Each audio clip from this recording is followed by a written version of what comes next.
students, so lately we have been discussing about planning your speech, researching your speech. Now today we're going to be discussing outlining your speech. So by the end of this speech, or by the end of this lecture, you should have a full understanding of the importance of outlining. You should understand types of outlining, and you should understand the principles of outlining. So let's get started. So why is outlining so important?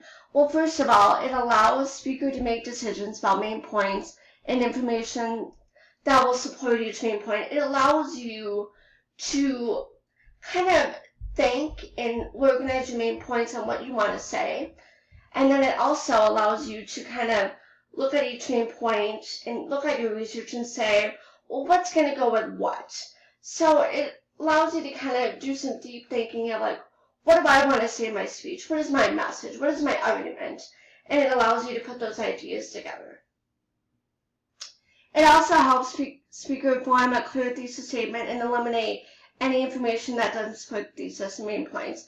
So it allows you to essentially plan out your thesis statement, say, well, again, like what I was saying with the main points, it allows you to say, well, what do I want my argument to be? What am I trying to tell my audience? And then, once you have that, it allows you to look at your main points, it allows you to look at your information and say, well, what doesn't go with what?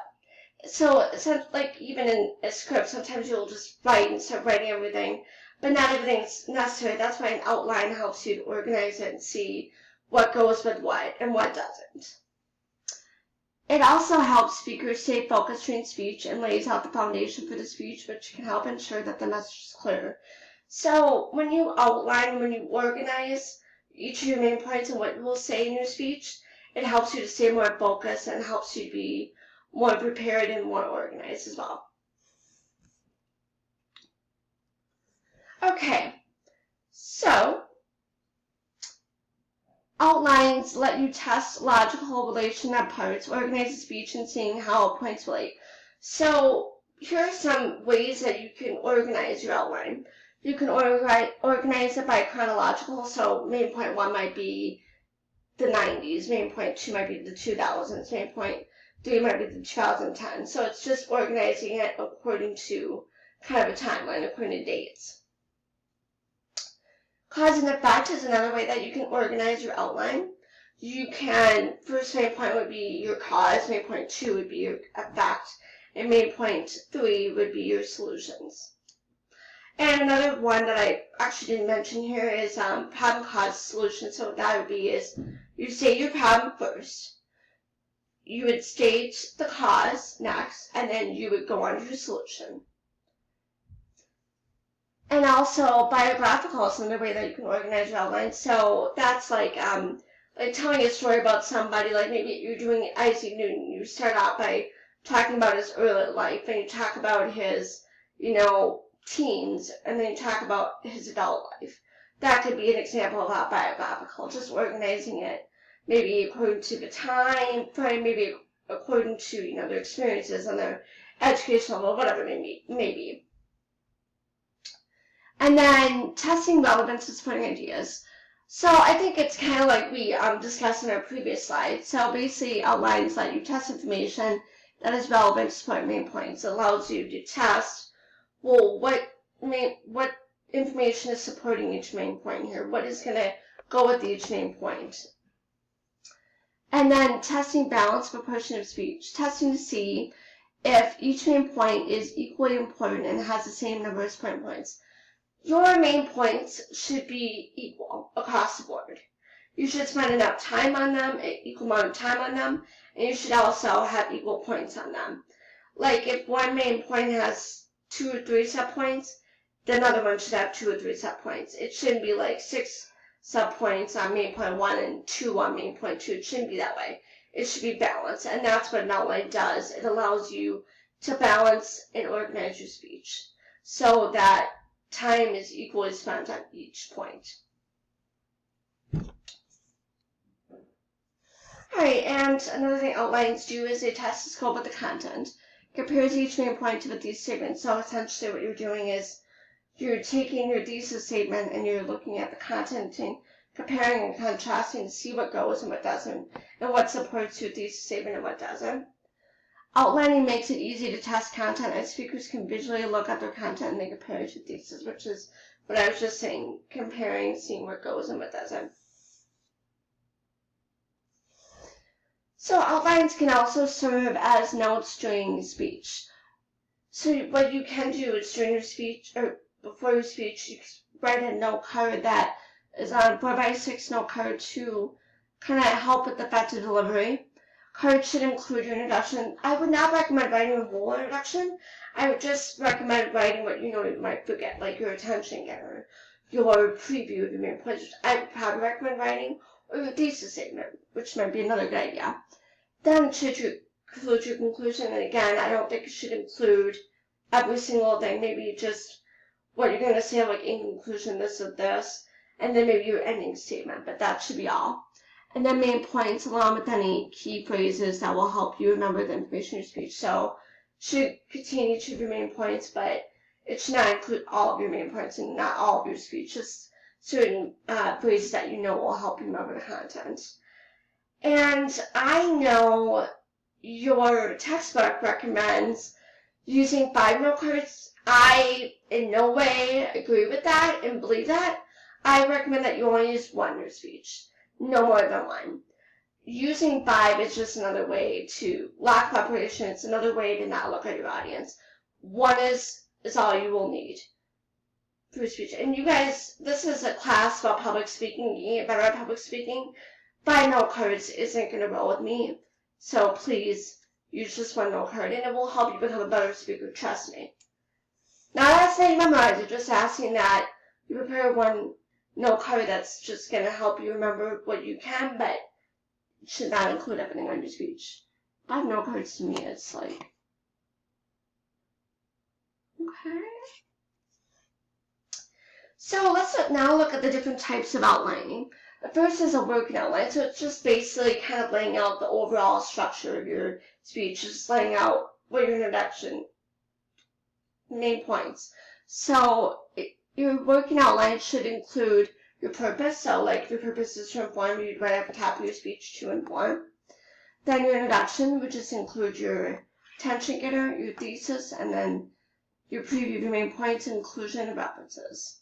So it would have your preview of your main points, it would have your thesis and your attention getter, then it would just have your conclusion, and then your references. And with the working outline, you should write labels for each element and then add content later. So with the working outline, you would say introduction, main point 1, main point 2, main point 3, and then add the content fill in the bubbles later. Now, a full sentence outline is different. With the working outline, it's not as detailed, but with the full sentence outline, it's more detailed. Should contain full sentences. So it's kind of like writing out all of your speech, but not, to me, you don't have to write out all of your speech, but you should write out most of what you will say in your speech so that I can be able to understand, when it comes speech day, what you were trying to say. And if there was something that I didn't understand, I can go back and say, okay, that's what they meant. Allows you to fully plan what you will say and gives you kind of a clear idea of the time of your speech. So basically with the full sentence outline kind of allows you to plan the speech and then kind of seeing, practice and preparing and seeing if you have enough time to spend on each point or whatever. It allows you to see if you have enough time or if you need to cut something. It's kind of a useful tool there. And then with the full sentence outline, it should include your main points. So making sure to include labels like main point 1, main point 2, and your transitions in between each main point, and they should be labeled. And basically, not only does first sentence outline help you prepare your speech, but it also serves as a checklist. So I have my main point, I have my main point 2, I have my conclusion. Now, for me, I would recommend you use a full sentence outline over a working outline. I'm saying that too because, again, it helps me to understand your speech, but also because I think it will help you better prepare your speech and help you to be better organized. So I would prefer a full sentence outline in my preference, but if you choose to do a working outline, please make sure that you include as much detail as possible, but I would for a full sentence outline if you can. So the principles of outline. The first is singularity. Thesis statement as well as main points should only express one idea. Your main points should only focus on one idea. Like, it should only focus on the problems of self-intelligence. It shouldn't focus on the causes, just problems.